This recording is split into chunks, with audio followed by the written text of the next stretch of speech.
So for today's video mga madam na napugoy na hunahunaan nga himuon nga dessert.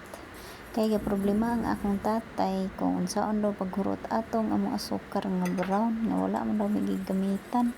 Pati ang among tapioca flour perting daghana. So niana siya nga pangitaig pamaagi nga naa kay mahimo ana kay masayang ra na. So mao to nag-research ko og kanang mga dessert. So mao man ni ako nakita. So medyo kakaiba siya. Karon lang pod ni nako siya nakitaan nga dessert. So mao ni akong gitry.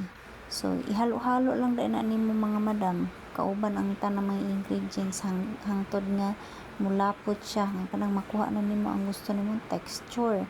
Tapos ato ra siyang i-fridge pabugnawon para medyo magahi-gahi siya. And humanag pabugnaw na dam ako na siyang gikuan cut. So mao na iyang kalabasan. Lami siya, mura siya tikoy nga di na ko ma-explain, basta lami siya.